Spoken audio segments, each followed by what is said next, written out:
afternoon. Just to go over what we did today, April 23rd, we have been working on section 2. So in Miss Blahatrek's information station 2, we're in section 2.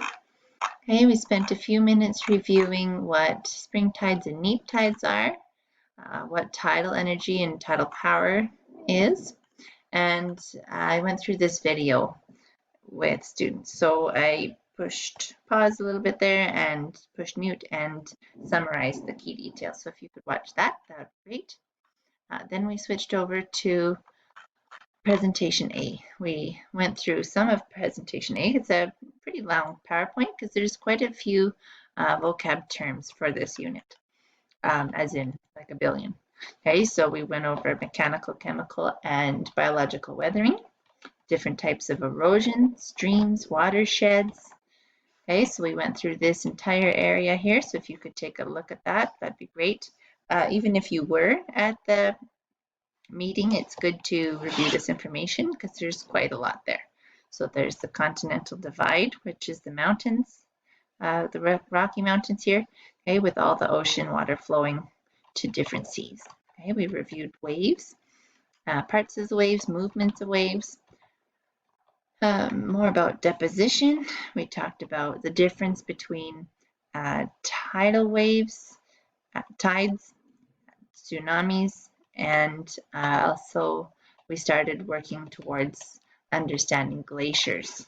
Okay, so all that tidal energy was reviewed today. Then we moved into learning the difference between pack ice, icebergs, continental glaciers, and ice caps.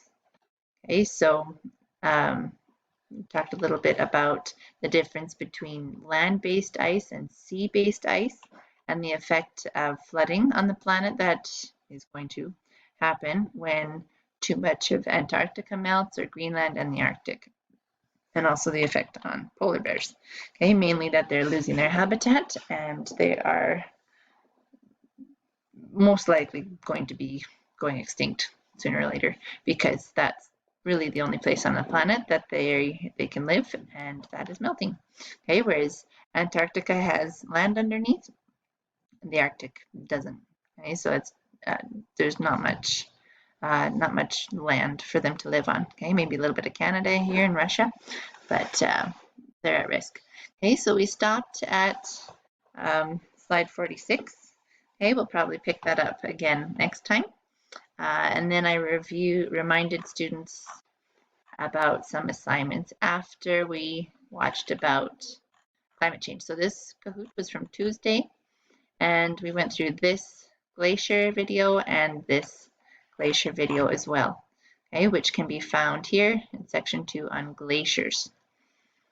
So overdue assignments are these Google Forms questions, creating an art piece about pollution in the ocean, and sending a solution to all the garbage in the ocean, okay, and what we can do about that.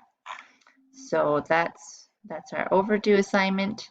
Okay, next I popped over to Science 8 and we looked at the calendar, okay, to see that what's due tomorrow is your section 1 D2L quiz. Okay, so after tomorrow, I'll be following up with you, sending some reminders if you weren't able to get that done yet. Okay, so you'd go to quizzes and click this Unit E section 1 quiz. You have unlimited tries, so being able to get 100 is pretty high on your list. They are true and false, so if you get one wrong, just go back and reread it and try to learn from your mistakes. And that's it for today. Have a good week.